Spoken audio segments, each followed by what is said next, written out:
আজ আমি আপনাদের দেখাবো সৌদি আরবে ইন্ডিয়ান মার্কেটে কি কি পাওয়া যায়। তো এটা হচ্ছে আসলে বাংলাদেশি মার্কেটের ভিতরে একটা ইন্ডিয়ান দোকান। তো আমি মূলত আছি এই ইন্ডিয়ান দোকানে হচ্ছে একটা জুতা দেখার জন্য। আর সৌদি আরবে কিন্তু বাংলাদেশি সহ ইন্ডিয়া, পাকিস্তানি বিভিন্ন দেশের মানুষ দোকান দিতে পারে। সেটা হচ্ছে এই দেশের সৌদির নামে থাকে দোকান। দোকান হচ্ছে ভাড়া দিয়ে তারপরে হচ্ছে নিজের ইনভেস্ট করে যে কোনো দোকান ওপেন করা যায়।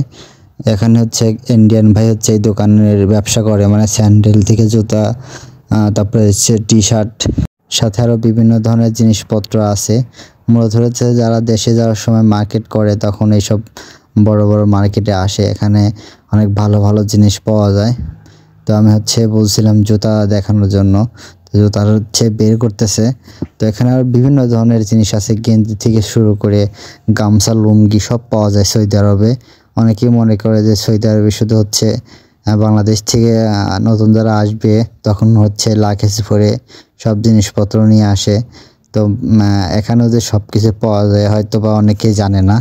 সৌদি আরবে হচ্ছে এরকম দোকানে সব কিছুই পাওয়া যায়। সৌদি আরবে হচ্ছে প্রত্যেকটা শহরেই বাংলাদেশি মার্কেট আছে। তারপর হচ্ছে এখানে বিভিন্ন ধরনের দেশের মানুষ দোকান করে, মানে যেগুলো হচ্ছে বাজার টাইপের বলতে পারেন একটা শহরের মধ্যে। তো আমি যেখানে আছি এখানে হচ্ছে এই দোকানগুলা। তো জুতা হচ্ছে অনেক বেশি দাম চাচ্ছে, কারণ এটা হচ্ছে সৌদি আরবের 5 টাকার মার্কেটে 23 টাকা করে বিক্রি করে, আর এখানে যাচ্ছে হচ্ছে 60 টাকা। এই 60 টাকা এক জোড়া জুতার দাম হচ্ছে 60 টাকা। আর বাইরে থেকে আমি যদি নিই তাহলে হচ্ছে তো 23 টাকা পড়বে। তো আমি বললাম না, জুতা নেব না। তো এই জন্য গেঞ্জি দেখবো, গেঞ্জি যদি ভালো, আর এখানে দাম চাচ্ছে অনেক বেশি, বুঝলাম না। যাই হোক, দেখা যাক ভালো গেঞ্জি পাই নাকি। তো সৌদি আরবে হচ্ছে ধরেন আপনারা যারাই নতুন আসবেন কাপড় খুবই কম নিয়ে আসবেন, কারণ হচ্ছে আপনি ডিউটি করার সময় আপনি এই কাপড়গুলো পরার সময়ই পাবেন না। তো আমি যখন মালয়েশিয়া যাই তখন কাপড়গুলো নিয়ে সব গেঞ্জি টেঞ্জি ফেলায় দেওয়া লাগছে। তো সৌদি আরবে আসার সময় তেমন বেশি কাপড় আনি নাই, কারণ আমি জানি এখানে সব ধরনের কাপড়ই পাওয়া যায়। শুধু শুধু টাকা নষ্ট করে বাংলাদেশ থেকে এমন হচ্ছে ব্যাগ ভরে নিয়ে এসে লাভ নেই কোনো। এজন্য আমি হচ্ছে সৌদি আরবে আসার সময় কোনো জিনিসপত্র তেমন আনি নাই।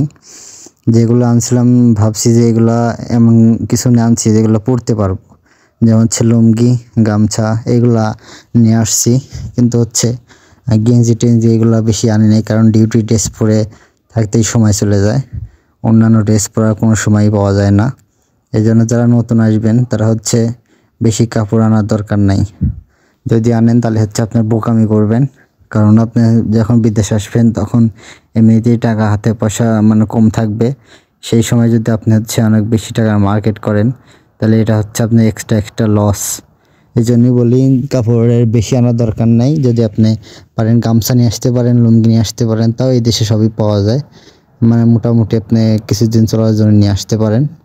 তো এটাই ছিল আজকের ভিডিও। তো ভালো থাকবেন সবাই।